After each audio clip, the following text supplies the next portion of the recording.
Live from WFSB, Connecticut's #1 local news, this is Channel 3 Eyewitness News at 7. Connecticut's Back to School Authority is sponsored by Yale New Haven Children's Hospital, one of the best in the nation. Good Monday morning, everyone. It is 7 o'clock. I'm Nicole Nalepa. Channel 3 is your Back to School Authority. And this morning we have all the details on some money-saving opportunities as you prepare to send your kids back to school. Today is tax-free week here in Connecticut. All week long, retail purchases of most clothing and footwear items under $100 are exempt from the state's sales tax. Tax-free week runs through Saturday, and Governor Lamont says that he hopes tax-free week will give an extra boost to local businesses who are struggling during this pandemic. The governor also urges residents to continue to follow social distancing guidelines and wear those masks while you shop. We're following breaking news also in Thomaston, where police there have closed a part of Route 6 after a body was found right in the middle of the roadway overnight. Here's a look at where the incident happened. So Main Street is shut down, South Main Street that is, right between the Walgreens and McMahon Drive. Officials say that that part of the street is expected to reopen within the next few hours, but this is a heavily traveled area, so make sure to head to the Channel 3 app for more details on detours. And of course, we'll continue to follow the latest with more details on what exactly happened. Also turning to the coronavirus in Connecticut, if getting a nasal swab to test for COVID-19 makes you cringe a little bit, there may be another option available. Researchers from the Yale School of Public Health have made a new test that could use your saliva instead. Over the weekend, the U.S. Food and Drug Administration granted emergency authorization for the Saliva Direct test. It appears to be fairly accurate. It's also cheap and fast. The NBA actually funded the test's development, and teams have even been giving it to asymptomatic players. Students at UConn are already finishing moving into campus today. Today's the last day for move-in. Since Friday, 2 out of 1,300 students tested positive for COVID-19. That's kind of part of what they're doing with registration. Students and staff have to test. And that's 1/10 of 1% who tested positive over the weekend. The students who tested positive have been relocated to dedicated isolation space on campus. And we're also told they're being placed on a self-2-week quarantine. UConn will also be conducting deep cleaning in the living spaces for any students who receive a positive test. Public health officials in several states, including Connecticut, are investigating the spread of coronavirus among teen hockey players. The New York State Amateur Hockey Association said that some of its players tested positive for the virus after attending a skills clinic in New Hampshire. They also played a tournament here in Connecticut at the Northford Ice Pavilion. Right now, ice hockey competitions are allowed in Connecticut and New Hampshire, but they're prohibited in New York and Massachusetts. We did reach out to the tournament directors for comment, but we haven't heard back yet.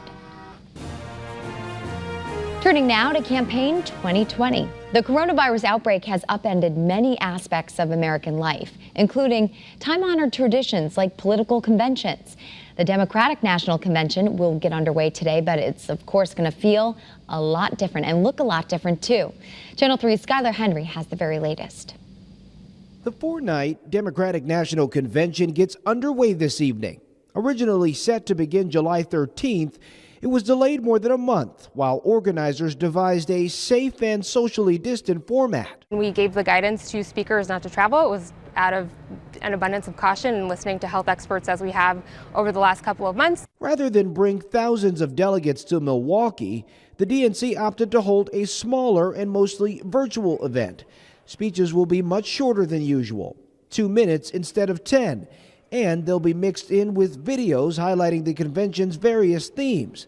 Tonight's is We the People. It's not going to be the 4-day extravaganza that we see every time there's a new nomination process, whether it's a Democrat or Republican. And we were looking forward to that. There's no way we're going to sugarcoat that. Tonight, Senator Bernie Sanders, the runner-up to Joe Biden, will speak, along with former First Lady Michelle Obama and New York Governor Andrew Cuomo. Good morning. Former President Bill Clinton is Tuesday's headline speaker. On Wednesday, former President Barack Obama takes his turn at the mic. He'll be followed by Biden's running mate, Senator Kamala Harris. The convention culminates Thursday with Biden formally being named the Democrats' nominee. He will deliver his acceptance speech from his hometown of Wilmington, Delaware. Skylar Henry, CBS News, Washington. Turning now to developing news. House Speaker Nancy Pelosi is canceling the August recess and bringing the House back to D.C. this week to deal with emergency legislation. Pelosi says she wants a vote on a bill that would prohibit the U.S. Postal Service from making any changes to services or operations. The House is expected to vote as early as Saturday on the Delivering for America Act.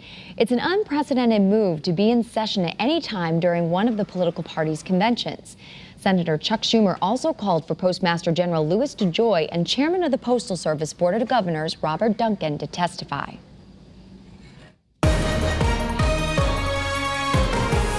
Just an absolutely gorgeous start out there, especially in parts of the state like New London, where we've got golden sunshine. Hi, everybody. Good morning. It's time to rise and shine at 7:05 on this Monday, August 17th. What a beautiful shot we've got there for you. Our Channel 3 early warning radar scanning the state dry. That's good news. The temperatures are cooler than where they were yesterday, and yesterday they were pretty cool. We're down 9 degrees from where we were just 24 hours ago in Danbury, 6 degrees in Waterbury and Bridgeport, 5 degrees in Salisbury, 4 degrees in a lot of locations, Torrington, Willimantic, Meriden, Norwich, Chester, and Groton. So you get the point. It's delightful out there. The roads are dry. You are good to go. This is a 12-hour loop. It takes us back in time. Shows us the scattered showers and the rain that came down yesterday in parts of the state. We picked up anywhere from a half an inch to almost an inch in portions of the state, especially along the shoreline and in northeast and southeast Connecticut. You can see it rolling through. So Rocky Hill, good morning to you. Things are looking good there. Things are looking good in Torrington now that we've got that sun up officially at 6:01. Isn't that beautiful in Hartford as the sun is making its way through the overcast conditions? And the temperatures, 56 degrees in Sharon, North Granby at 62, and Bristol 60 degrees. That's awesome. So it really is a nice start. Let's check in with our typical overnight low, 61, the record 45. We're not going to break that, but 61 degrees. We did get a little bit below that this morning, 57 in Salisbury and in Danbury, 59 in Torrington and Waterbury. That is delightful, and the dew points are in the mid to upper 50s too, and that's pretty much where they should remain. They'll rise a little bit, but they should remain pretty close to those numbers. Partly sunny during the day today. The temperatures are going to top out close to 80 degrees for inland Connecticut, 81, maybe 82. And for the shoreline, a little bit cooler there in New London, but everybody else should make it into the low 80s as well, like New Haven and Bridgeport. And then evening showers and thunderstorms can be expected. All right, you can see the cold front draped back to the north and west. And that is according to early warning futurecast. It'll be rolling through by late this afternoon through early this evening, right on into tonight. So here's 5 o'clock, here's 7:30. Maybe some rumbles of thunder, a little lightning. This is 9:45. We're not expecting severe weather in the state, but if you hear thunder, make sure you head indoors. And by very early tomorrow morning, it's gone. And tomorrow looks like a pretty good day. So partly sunny during the day today. The sun was up again at 6:01, sets at 7:47. Your overnight lows tonight drop into the upper 50s and low 60s, mid 60s for the shoreline with showers and thunderstorms. And then your 7-day forecast includes a nice day tomorrow, nice day on Wednesday and Thursday, but the temperatures are going to warm up. We're going to be flirting with that 90-degree mark again Friday and Saturday with a chance for scattered shower and thunderstorm activity Friday and Saturday. That is a result of a cold front on Saturday, and that'll reduce the heat for Sunday with a high of 82 degrees.